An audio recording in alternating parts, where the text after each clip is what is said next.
Assalamualaikum dan selamat sejahtera.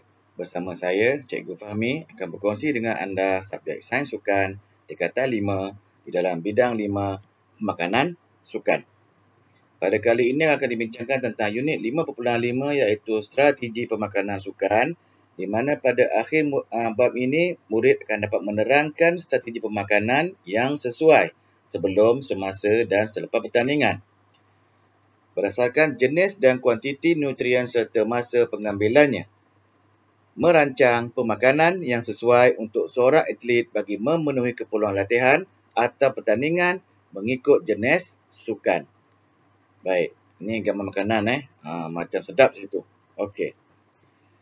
Makanan perlu dirancang untuk memastikan simpanan tenaga dapat memenuhi keperluan sukan bergantung kepada tempoh dan intensiti sukan tersebut. Unit ini akan membincangkan strategi makanan yang sesuai sebelum, semasa dan selepas latihan dan pertandingan.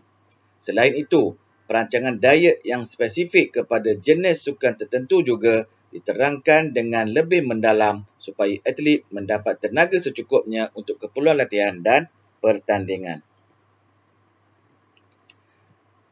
Baik, makanan untuk latihan dan pertandingan. Merancang strategi pemakanan adalah penting bagi atlet untuk memastikan simpanan tenaga yang mencukupi bagi menjalani latihan dalam pertandingan.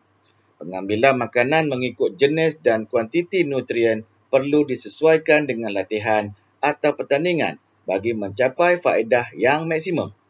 Berikut ialah panduan pengambilan makanan sebelum, semasa dan selepas latihan atau pertandingan yang boleh diaplikasikan oleh atlet.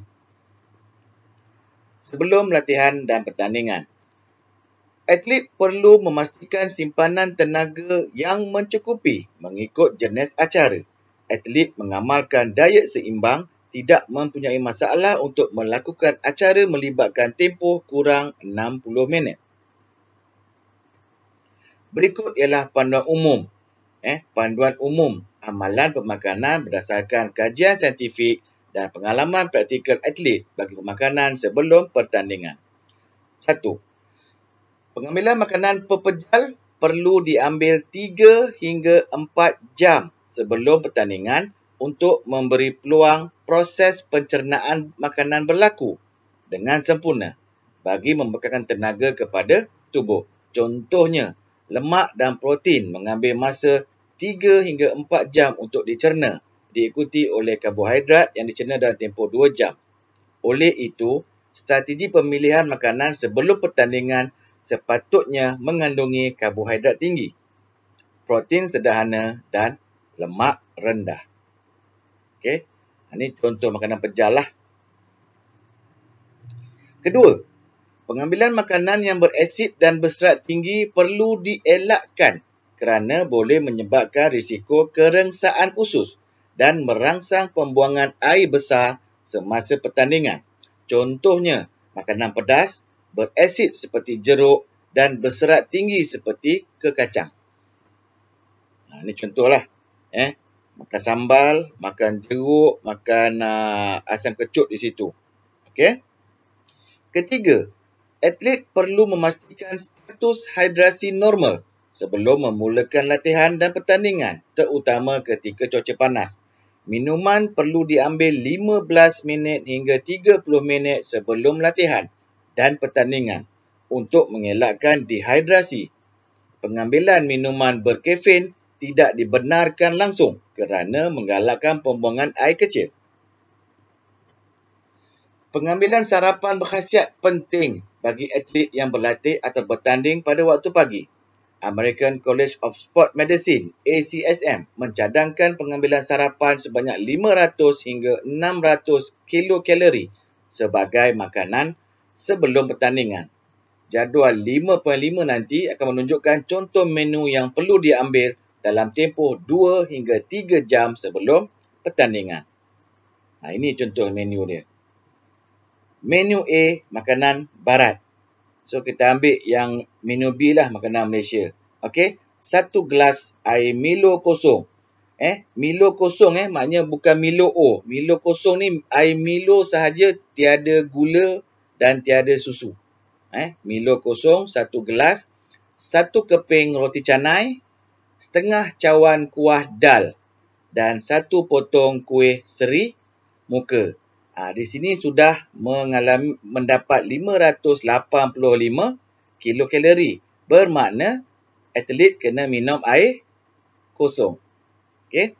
Beza dengan barat tadi, 1 gelas jus oren, 1 mangkuk oatmeal dengan susu skim dan 1 keping roti bakar dengan jam. 579 kilokalori. Semasa latihan dan pertandingan pula.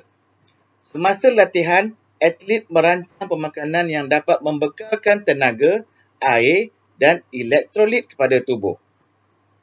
Atlet bagi acara berintensiti tinggi dan tempoh kurang daripada 30 minit tidak perlu mengambil sebarang makanan atau minuman kerana tidak memberi kesan kepada prestasi. Atlet yang bertanding dalam tempoh 30 minit hingga 90 minit, bekalan karbohidrat dan air sudah memadai untuk menggantikan tenaga dan air yang hilang. Atlet yang acaranya melebihi 90 minit perlu mengambil karbohidrat, air dan elektrolit untuk mencapai prestasi optimum semasa pertandingan. Terdapat banyak produk sedia dimakan untuk memudahkan atlet mengambil makanan dan minuman semasa latihan dan pertandingan seperti minuman sukan, bar dan gel. Okey, di sini ada minuman sukan, ini bar dengan gel lah ni. Okey. Selepas latihan dan pertandingan pula, atlet perlu mengambil diet seimbang untuk keperluan nutrien sebaik-baiknya 30 minit selepas aktiviti. Okey. Pengambilan makanan tinggi karbohidrat penting untuk memulihkan tenaga, manakala protein diperlukan untuk membaiki dan membina semula tisu-tisu yang rosak semasa bersukan. Selain itu, pengambilan minuman dan elektrolit juga penting bagi atlet yang menyertai sukan jangka masa panjang bagi tujuan pemulihan. Pemakanan semasa perjalanan ke pertandingan. Nutrition on the go. Pemilihan makanan tinggi karbohidrat, rendah lemak dan protein dalam kuantiti sederhana perlu dipraktikan oleh atlet. Sekiranya di tempat pertandingan tiada makanan yang biasa dimakan seperti di negara barat, mereka perlu menyesuaikan pemilihan makanan mengikut prinsip sistem pertukaran makanan. Contohnya, nasi sebagai sumber karbohidrat boleh digantikan dengan menu pasta, manakala sumber protein seperti daging boleh digantikan dengan telur. Oleh itu, atlet tidak mempunyai masalah untuk memenuhi keperluan nutrien semasa dalam perjalanan ke tempat lawan. Okey, makanan untuk sukan spesifik. Makanan perlu dirancang untuk memenuhi keperluan sukan secara spesifik bergantung kepada tempoh dan intensiti sukan tersebut. Sukan melibatkan kuasa dan kelajuan. Sukan yang melibatkan kuasa dan kelajuan ini seperti sukan angkat berat, lontar peluru dan renang jarak dekat menggunakan sistem tenaga anaerobik secara dominan. Sukan ini memberi fokus pada kekuatan dan daya tahan otot untuk menjana kuasa. Oleh itu, strategi pemilihan makanan tertumpu kepada sumber protein yang dapat meningkatkan saiz dan kekuatan otot. Atlet yang terlibat perlu mengambil protein antara 1.2 hingga 1.7 gram per kilogram berat badan sehari untuk membina dan mengekalkan tisu otot. Contohnya, bagi atlet yang mempunyai berat badan 50 kg, boleh mengambil antara 60 hingga 85 gram protein bersamaan dengan 2 hingga 3 gelas susu, 2 biji telur rebus, serta 2 ketul ayam goreng. Atlet juga perlu mengambil karbohidrat yang mencukupi, iaitu antara 7 hingga 10 gram per kilogram berat badan supaya dapat membekalkan tenaga. Okey, jadi dah boleh kira kat situ. Sukan melibatkan jangka masa panjang. Acaranya seperti muntadesa, lumba basikal lebuh raya dan renang jarak jauh menggunakan sistem aerobik sebagai sumber tenaga dominan. Oleh itu, atlet kategori ini memerlukan karbohidrat tinggi, lemak rendah dan protein sederhana bagi memastikan bekalan tenaga berterusan serta kandungan cecair dan elektrolit mencukupi untuk kawalan suhu badan yang normal, seterusnya mengekalkan prestasi optimum. Atlet sukan jangka masa panjang pula perlu meningkatkan simpanan glikogen dalam otot sebelum memulakan latihan dan pertandingan. Kajian saintifik telah membuktikan bahawa pengambilan karbohidrat tinggi sebelum pertandingan membantu atlet mencapai prestasi kardiovaskular yang lebih baik. Oleh itu, karbohidrat sebanyak 7 hingga 10 gram per kilogram berat badan sudah dapat memenuhi keperluan tenaga atlet. Contohnya, bagi atlet yang mempunyai berat badan 50 kilogram, maka saranan pengambilan karbohidrat sehari ialah 300 hingga 500 gram bersamaan dengan mengambil 2 hingga 3 mangkuk nasi putih, 2 biji kari pap kentang, 2 hingga 3 keping kuih ketayap, 2 hingga 4 keping roti putih, 2 hingga 3 biji pisang saiz sederhana dan 2 gelas jus oren sehari. Dah siap bagi situ apa yang kita kena makan dalam sehari. Okey.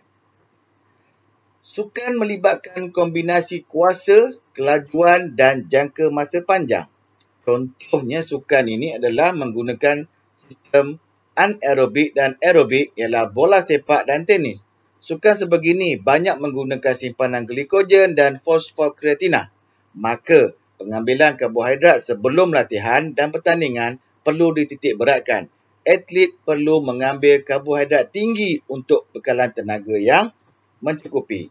Pengambilan protein pula dalam kadar sederhana juga penting untuk membina dan menguatkan otot bagi menjana kuasa terutama pergerakan berintensiti tinggi. Okey, contoh sukan squash dan bola sepak. Strategi pemakanan sukan. Pelan pemakanan adalah berbeza bagi setiap atlet bergantung kepada umur, jantina, berat badan, jenis sukan, pilihan makanan kegemaran dan status alergi terhadap makanan.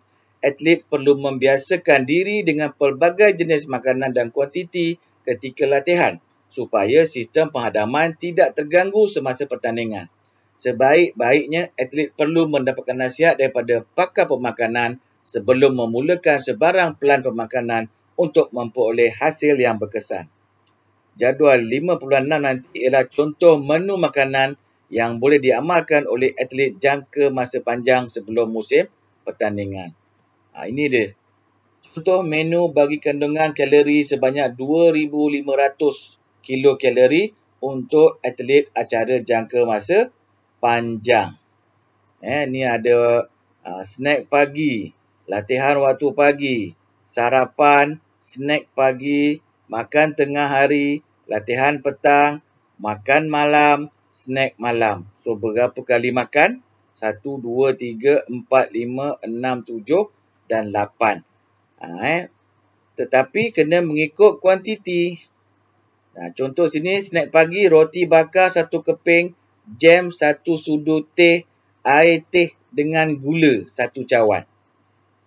Contoh gitu. Kalau tengah hari pula nanti tengok nasi putih 1,5 cawan, ayam goreng tanpa kulit 1 ketul, telur dadah 1 biji, sayur campur setengah cawan, buah pisang 1 biji, air kosong 2 gelas. Ini contoh. Kena ikut jenis contoh yang dia bagi ni kalau nak mendapatkan kuantiti 2,500 kilokalori. Baik, mari kita lihat apakah yang boleh dibuat contoh soalan di dalam bab ini.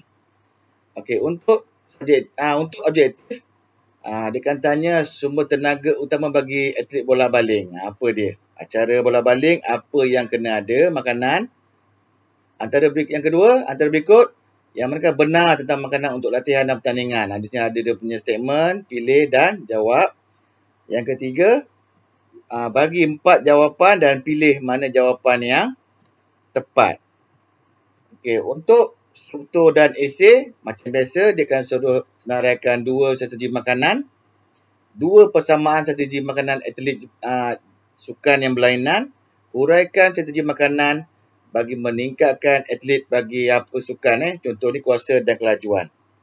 Itu boleh disoalah dalam bab ini. Okey, itu sahaja daripada saya. Sekian, terima kasih. Bye.